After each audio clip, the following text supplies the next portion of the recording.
This is a property on Lee Street in Stoney Creek, Virginia. And it looks like it was built in 1891, according to this placard. Very interesting house. Does appear to have a slate roof, a wraparound Victorian porch, and then it's got a balcony up there too, which is kind of cool. So, what we're looking at here is doing some work on the back of the house. Smokey the Bear says, don't play with matches. And there's a reason why he says that. And this is a good example here. All right. So what we want to do here is we want to take this floor structure down for a couple of reasons. And what we want to do is we want to dig a footing along here, about 6 feet, along here, which is about 16 feet. And then when we want to start over on that wall there and come out here, that's about 6 feet. So a total of about 28 running feet. If we take this structure down, it's going to be a lot easier to get our equipment in there, and we can dig it with a machine backhoe type, a small backhoe type thing, as opposed to hand digging it. No telling what we would run into.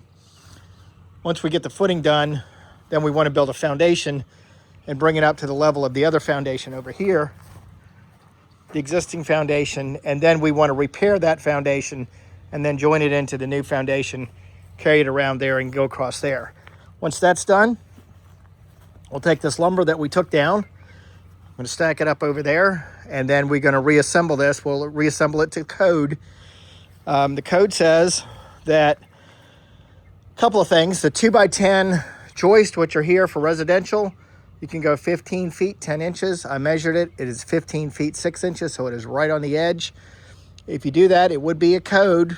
No problem there, but you might have a little bit of bounce in the middle of the floor. And you could take care of that two ways. One is you could make the joist 12 inches apart instead of 16 inches apart. A little more material, a little more labor, not a lot. Or you could put a center beam right down the center here. You'd have to put the piers every 8 feet.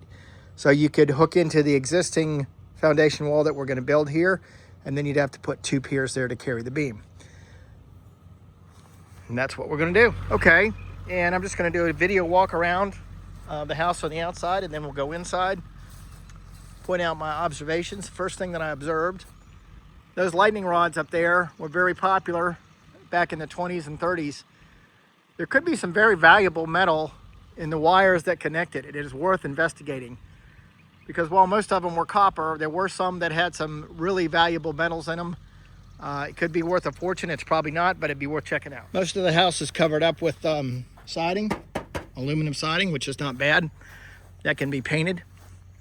I'm not sure if this structure here belongs to this house or whether it belongs to the neighbor's house.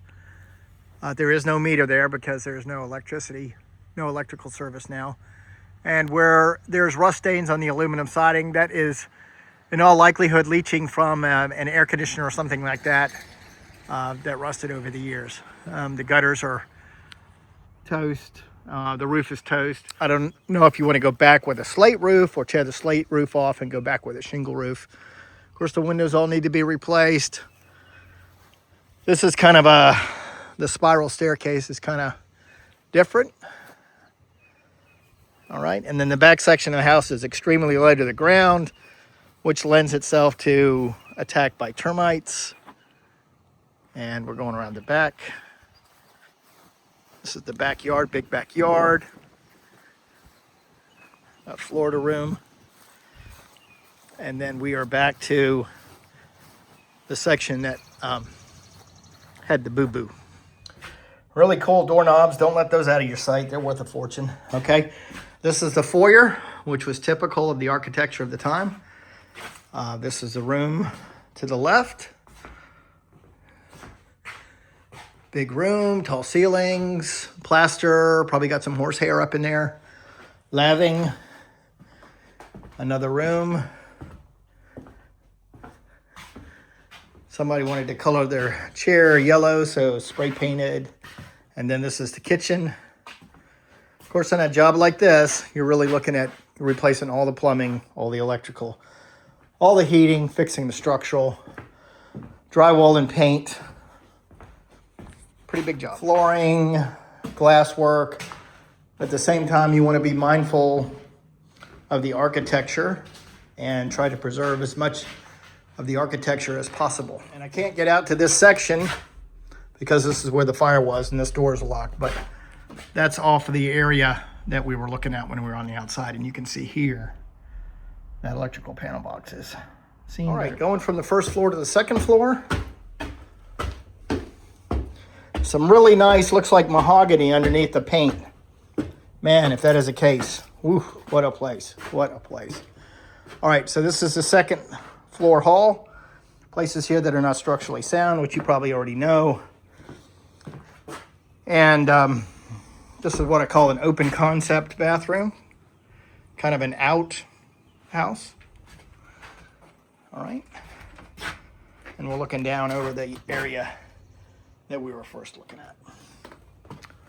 All right, and over here, we have another room. Took some heat in this room, for sure.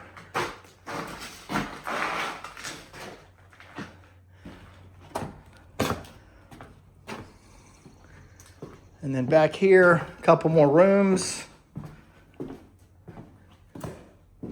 This one didn't get as hot, but still heated up pretty good. You got some soot.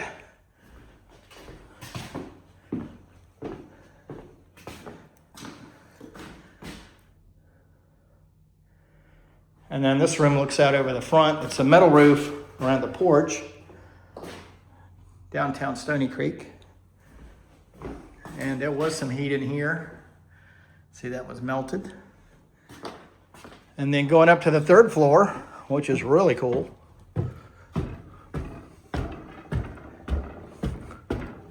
Not a lot of light up here, I apologize for that. And there's a couple of rooms up here. 1, 2, and 3. Trying to get a Cuba Casa floor plan of this. Hopefully it'll come out all right. We'll see.